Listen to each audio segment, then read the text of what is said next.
Welcome on board again to one and all, and this is one more exciting interview under our campaign Pharoscion Global, promoting Vocal for Local, Atmanirbhar Bharat as well as Startup India campaign. And today I have somebody very, very unique, I should say, the type of work which she is into, and her deliverables particularly. Obviously, she'll talk about it a lot. And I'm very excited, particularly because this is the second interview down south. Like I have Gowri with myself from Bangalore. She has joined us. Gowri, first of all, thank you so much, for taking out time and enlightening me and my viewers about your whole journey, the good stuff which you are doing currently. And everybody, I'm 100% sure people gonna go gaga about you, and after this interview they'll be like, okay, let me get in touch with her. Yeah, so first of all, welcome on board. How are you? Namaste Rishi, thank you so much for that lovely welcoming into the session. I'm doing fantastic today. It's been a fantastic day so far, and I think this interview is just this talk is just going to add to the brightness of the day. Yes, absolutely. I'm 100% sure about it. So what my team has done in the background, like they have come up with 14-15 questions. They were like, this definitely you have to ask Rishi to her, and that you have to ask. And I was like, okay, let's summarize set of questions, and then I'll shoot and I'll ask her impromptu. So are you ready for it? Yeah, I'm ready. Bring it on. Perfect. So let's begin with basic one first, and enlighten about yourself, your journey so far, and how does it really feel to do what you are up to right now? Okay. So by qualification, I'm a civil engineer, and ever since my childhood, I've been this kid who's hinged on everything to do with art and culture. So I'm a little bit of a culture freak. Okay. So I did my Bharatnatyam, and currently it's been nearly 20 years of constantly practicing it. So I would say I'm a proud practicing Bharatnatyam artist, learning Bharatnatyam artist as well. Along with that, I also learned various types of Indian paintings like Mysore art, Tanjore art, things like Kinnada, which is a folk form from Karnataka. Also dabbled across oils, acrylics, anything to do with color in various mediums. So I just had a crazy run at it. And when I finished, when I was in my 10th, my dad told me, why are you just looking at conventional colleges? Why do you want to do even your PUC, or your 11th and 12th? Directly jump into, a boarding school, which is going to give you that artistic environment day in and day out. But I said, no. And I said, I want to write every entrance exam in this country. And right from engineering, yeah. It was all peer pressure, you see. So it was not family pressure at all for me. So my dad was another engineer. Why? Why do we need another engineer or a doctor in the family? Enough, right? But I said, no. Yeah. And I didn't even hinge on one. So right from medicine, engineering, architecture, and space technology, I wrote every entrance exam in this country. Oh my goodness. And I failed miserably at everything. Okay, so okay. I'm all ears. Yeah, what happened after you got the results? It was very shocking. First of all, I was shocked that I was this kid who was always the topper of the class, and sometimes when toppers crash, they crash hard. Yeah. They can't take failure so easily, and that was my first instance of a huge failure hitting me in my face. Mm-hmm. At that point, I could think, if not me, who else? So that was the motto of my life. At that point, it made me question, if not you, who else? But maybe not in this field, what else can you do? So I did my engineering, of course, from a college in Mysore, a fantastic college. I love it. But it was not that dream college that I had on my list at all. I'm really thankful to my faculty there. I loved every bit of my engineering life, right? And even then, even after completing my engineering, my dad told me, look, you've done your engineering degree. And I used to go to college and to just dance, right? To take part in fest, go to that competition, go to this competition. So I was nominated everywhere, and I was given this free pass attendance on official attendance to go attend every of these things. So I did well in all of those. And even my dad asked at that point, do you want to get into a conventional engineering job? Do you want to be a civil engineer? I said, yes, it's a family business. And I'm your daughter. I should take it forward. Yeah. And I was very excited. And the minute I stepped into the field, 1 or 2 months, I thought, my dad has his own private company, and I thought I could revolutionize it.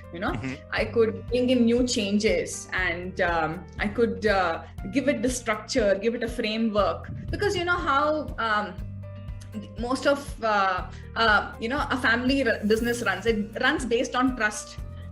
Not on signed agreements, right? Yeah. And some of these things did not sit well with me, and whatever I studied in my engineering was actually whatever we studied and whatever we were doing, there was a total mismatch. And so I loved the subject. I did not love the experience of doing it every day. And one day I just said, I don't think I can do this even for the next 6 months, leave alone the next 6 years or the next 60 years of my life. I'll not be able to do it. Yeah. So my dad very patiently said, okay, fine, take a break. See what you want to do. What do you want to do? Do it.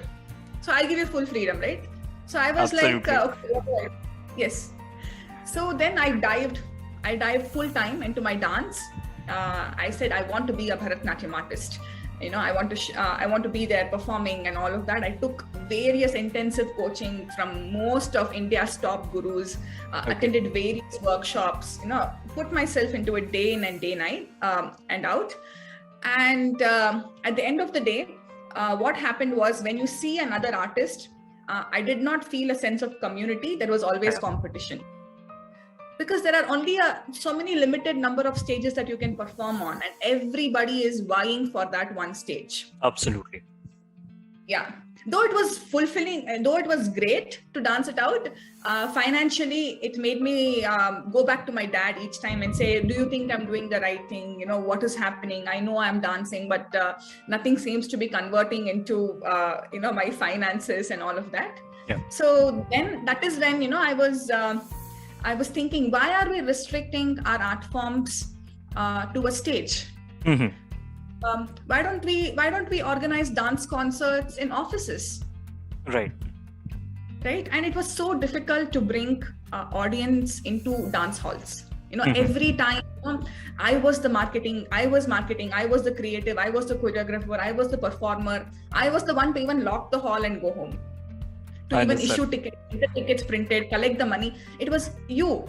There is nobody else, because you do not have a system, or the economic framework doesn't support you to have a full-fledged team handling all of this and still make a profit out of it. It's just not possible. Was not just possible at that stage. And going forward, I did not see it being a possibility even in the next 5 or 6 years. So I said, this is where we're going wrong. We are just trying to do it at these world-renowned stages, and everybody is vying for it. Why don't we do it in offices? Aren't people already there in workspaces? Hundreds and thousands of there, and they're all waiting for quality engagement. Absolutely. I would say entertainment at this point. Yeah. So we did something called as company kacheri. So kacheri means concert. Company means a company or a team. Correct? So this is a concert for a team or for a company. So what we did is we went into corporate spaces, and my first break was at Swissre, the Swissre office in Bangalore. Okay. And there was this leadership exchange that was happening between India, Switzerland, Bratislava, and few other countries. And they said, we are looking at not an entertainment. We don't want the Indian art forms to become an entertainment for them. We want them to experience it. Yeah. Right. So at that time, we went in and we taught them how to do the mudras. Okay. How do you show a tree? How do you show the sun? How do you show a woman? How do you show a man? Right. So they said, I want to do it. And then they said, how do you do that? How do you do that? And how do you show the night? How do you show the moon? How do you show the earth? Right? How do you show mother? And they said, oh my God, it's so lovely. We've never experienced something like this ever before. And then that was my solace. I said, yeah, this will work. So that was my big break, and that gave me the confidence to sort of plunge into it full time. So that's Right. the start of Indian Shades. So my company began with that thought that art should not be restricted to just traditional stages. Absolutely. And, a lot of takeaways from this single question itself. The very first one is, like, I would really like to meet your parents. Too liberal, too humble. Oh my God. Like, not everybody get this opportunity where parents are like, no worries, take the second field, take the third field, so on, so forth. Writing all the examinations, that itself is an achievement. I should say that, in India, writing examinations, it's something, people feel very proud about. So we have actually covered everything on that as well. And then the scientific approach, like showing the moon, showing the sun, earth, man, women, etc., is so beautiful. And that is exactly how I too believe that, all the Indian folk dances have certain amount of such scientific penetration that, you get to see how back then people were actually very intellectual, and they highlighted the beauties via such dance forms and all. So wonderful, and like taking it forward with corporate and all, it's something, I should say we all are very proud of you, because that is the need of our, honestly, if I have to say. So, as an artist, I understand from commercial perspective, whatever success and failure is, like we do it on a daily basis. But as an artist, what success stands for you? For me, it's when somebody sees a performance, or when they see a piece of art, something should change within them. I do this small exercise with my students where I take two best friends and I make them Draupadi and Dushasana, and Duryodhana, the Kauravas and Draupadi. Right. So all of them are friends. They're all in the age group of 7 to 12. All of my students. I also take classes. Indian Shades is restricted completely to only programs and engagements for companies. But on my personal front, I take classes for kids. So what happens is, I tell them, see, today you're not friends. Today your goal is to make sure that she belongs to you. And I shut the door. I tell them, you cannot escape from this room. And how will you pull her? Or how will you make sure that she submits to you?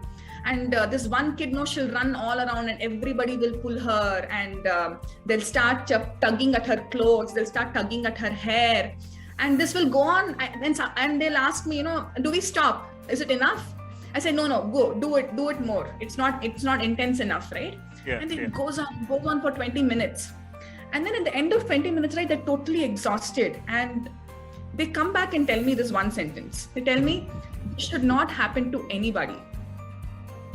So true. This should not happen to anybody. Who should go through this? Nobody should go through this.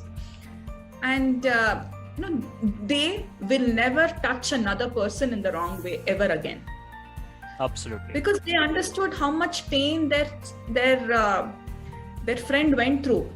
They're almost at the verge of tears, both of them, because they say, we don't want to do it anymore. But I say, do it, because it's the exercise. Yeah. I think in something like that, art is supposed to bring about some change in you.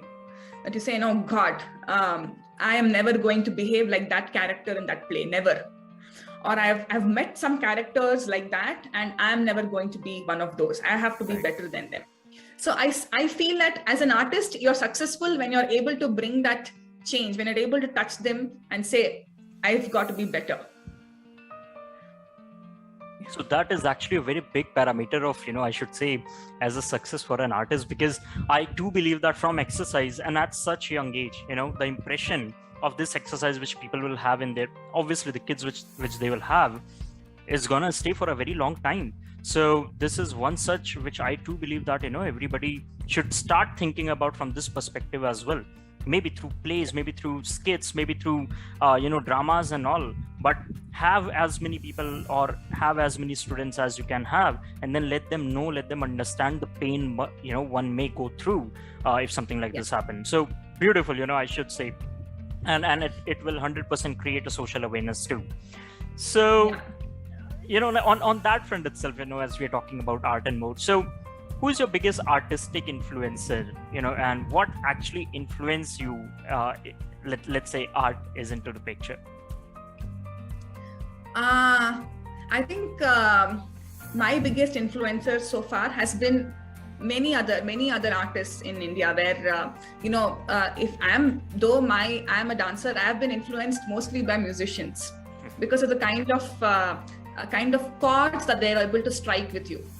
Songs from MS Subbulakshmi, I've been listening to them. Songs from Dr. Balamurali Krishna, we've been growing up with all of those songs. And I think those songs sort of opened up this colorful canvas of how a child can play, of how a child could be put to sleep, of how a procession can be so grand, right? I think those are my biggest inspiration. I would say the art itself, the kind of doorways, the creative pathways that it opens, and whatever I am today, it is always art first, artist next. So I feel that MS Subbulakshmi and Dr. Balamurali Krishna have been my childhood inspiration because of it was not a fancy era. There were no red carpets. Right? Yeah. They just wanted to give out what they had in the most purest and the best way possible. And I think though we have tremendous other artists in today's era, I would still say because they were able to influence my childhood, I would always go back to them. Okay. That's fantastic to hear. And if I talk about your favorite medium in art, so what it's gonna be? It would be dance and theater. Okay. Yeah. Is it because now it's a profession as well, or? It's not that. I feel like it's something that anybody could do, especially theater. Okay. Right? Doesn't discriminate with respect to your height, your body weight, your skin tone. Right? You don't even your fitness level to an extent. Yeah. It requires you to come to it with a level of preparedness, but it does not give you a very strict framework, because of which across ages and across regions, people can pick it up, people can experience it and said, okay, I touched a part of what is theater today. Mm-hmm. So I have always found that has to be the most powerful medium to convey messages, followed by dance. Okay. So I would say theater is my, I guess. So the agility is making sure that it remains your favorite, is it? The agility of the form particularly? Yeah, the agility, the flexibility it provides, the various topics that you could explore. Yeah. All of it. And the ultimate factor is anybody can dabble with it, can take a piece of it back with them. Right. Yes.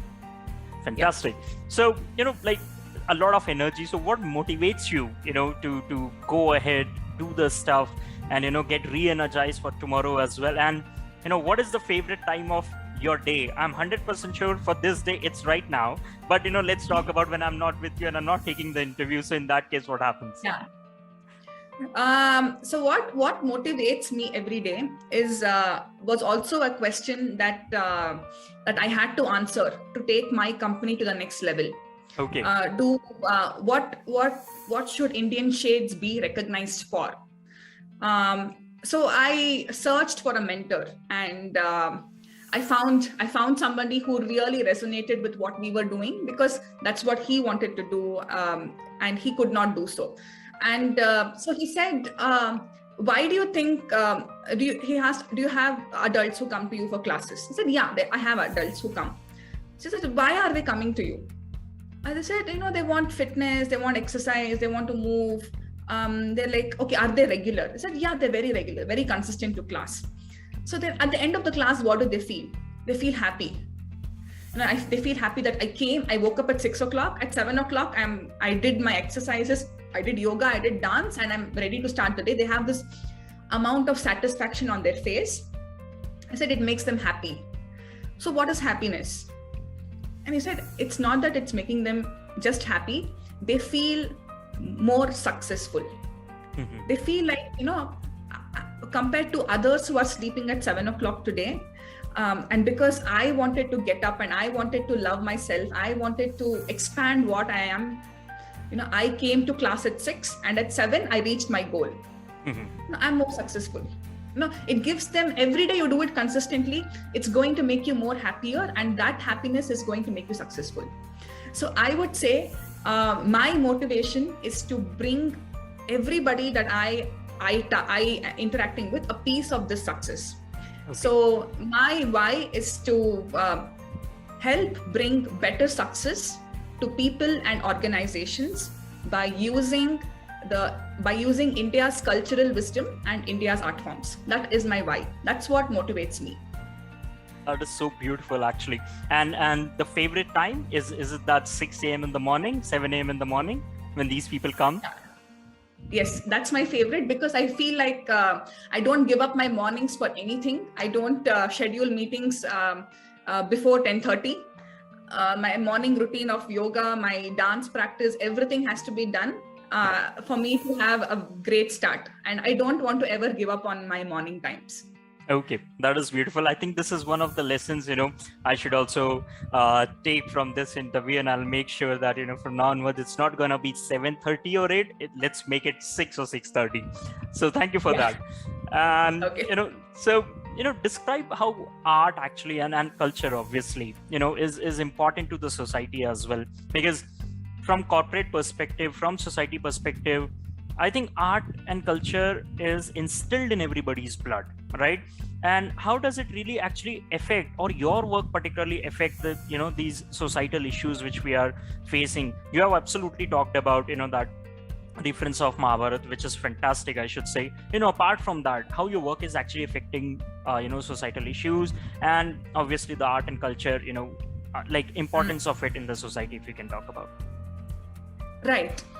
Before even talking about society, we talked about an individual's happiness. Yeah. Now, let's say we have a group of people, and many times during our sessions, we focus in 3 verticals, which is one is engagement, general fun and engagement. Second one is leadership. The third one is wellness. So most of the times I ask them, how do you make a flower? Okay. And so this. But usually in the Indian art form, it's also this. It's also the same shape as the human heart. So a flower, the symbol is the same. Yeah. And one of the very senior teachers had mentioned in one of the workshops, it's because just like how a flower blooms every day when the sun rises, our hearts are also supposed to bloom, are supposed to become bigger and bigger every day. That's why the symbol is the same. Okay. And now in a session, right, I ask people, which is your favorite flower? And everybody says rose, jasmine, everything, lotuses, everything, right? And then I ask them, when was the last time you smelled your favorite flower? Then I say, someone says the best answer I've got is 2 months. 2 months ago, I smelled my favorite flower. Okay. But then, isn't your favorite flower in your garden? Is it? Yeah, it's in my garden, but we don't smell it. But it's still our favorite. It's like saying I have a favorite dog, but I haven't touched the dog in 2 months. Doesn't happen. Yeah, it happens. So, it is real. Yeah.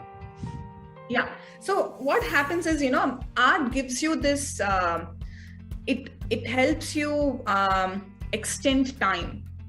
It gives this elastic nature to time, and the same thing with rains. So I asked them, what is the first thing that you do when it rains? Yeah. And people say, we check the internet, whether it's still on. We go shut the windows. We make sure that we pull all the clothes and put it inside. If my dog is outside, I tie him inside. Yeah. And then I come back and see, if everything is okay with the electricity. Nobody said, I look at the rain. Yeah.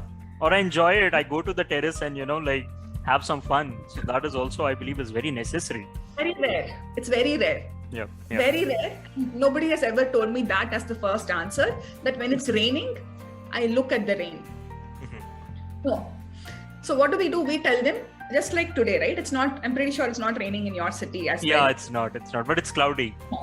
It's not raining here as well today. So what we do, we tell them, it's not raining, but we are going to recreate the effect of rain. Okay. And I tell them how to do the raindrops, how to show that the clouds are coming in. And then we read a poem from Kalidasa where he describes how the rain is coming. How he's a dark king and everybody is accompanying him with drum beats, just like the thunder. So for 5 minutes, we only imagine the rain. And people say, I'm feeling that, I'm drenched. I'm feeling it on I can smell the rain. I can smell petrichor, that smell of the earth. Yeah. And I think art gives you that elasticity to take things a little bit slow. Okay. And even on a day of complete madness, of complete mess, if you see a beautiful butterfly, that is a spark of beauty that you have to recognize. And practicing art, practicing all of these things will help you recognize those smaller, beautiful moments, Absolutely. which will make your day slightly more bright. So I think that's where it starts. That's where it starts. But even amongst all the madness, we can still find order and beauty. And we enjoy that. We take time to enjoy it, even if it's for just a minute. So I think change starts from there. Everything else will follow. The practice of pause before we utter a sentence, the practice of pausing before we make a decision, all of it, I feel, starts from this point of observing and appreciating.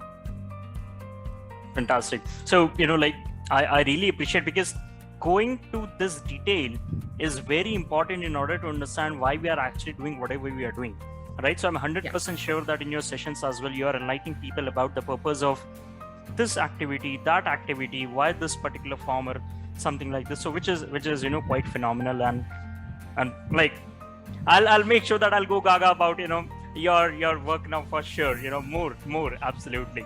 So okay, moving ahead. So, do you have a network of other artists, and how do they support you, or how you support them? What exactly is the cycle? Yeah, as soon as I started the company, it was not a selfish motive. Of course, the first thing to do is to stand on your own 2 feet, so that you can help, so that you are not constantly seeking help. You're in a position to lend your hand to somebody else who wants that help. So that was my first and foremost criteria, that I want to be secure so that I can help the others around me, because there are many others and many artists just like me who were struggling with the same issues. It's the same issues that everybody were going through. Right. There is no disclosed pay. They don't know what it is. And there are no new opportunities other than the old ones. Even if there are, how do we go reach them? Yeah. So with Indian Shades, I think we are working with at least 30 different artists. Okay. And they're doing programs just like these. Okay. So we have somebody who is a clown who does clowning workshops. Okay. So it's a very tense scenario for sales teams or somebody in a very high pressure situation. Yeah. But for one evening, they can go completely gaga, laugh at their own stupidity. We're working with a clown. So we're working with somebody who teaches Kalaripayattu instead of yoga. So we tell them, okay, you're all bored of yoga. Why don't you try Kalaripayattu? We're working with Ayurveda doctors who say, who take Ayurveda like a quiz to teams, not like a sermon. Do this, eat this. Yeah. It's more like, do you eat this? And they say, yeah, we all eat it, but you shouldn't, according to Ayurveda. Then they say, oh, really? But why? So it's always about creating a two-way conversation with art practitioners and the audience. Usually in auditoriums, somebody performs and you watch, but what happens is the vocabulary is it is traditional. It's traditional vocabulary. Sometimes my mother herself, who's seen me perform since I'm a child, doesn't know some of the symbols. She said, I don't know what you did, but it was beautiful.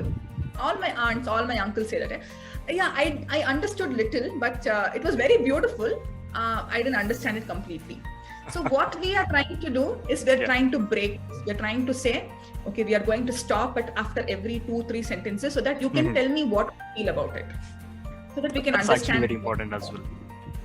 Yeah, so we are working with 30 different artists, right? From Kalaripayattu to yoga practitioners, to laughter yoga practitioners, to just anybody who picks up brushes and paints portraits, caricature artists. Yeah. So classical dancers, classical musicians.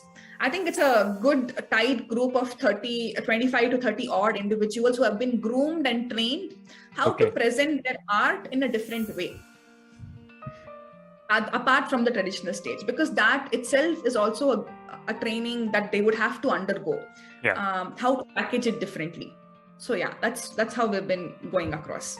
That is absolutely, amazing to hear. The reason is like it's an ecosystem I can think of now, where everybody is actually collaborating and helping each other to grow.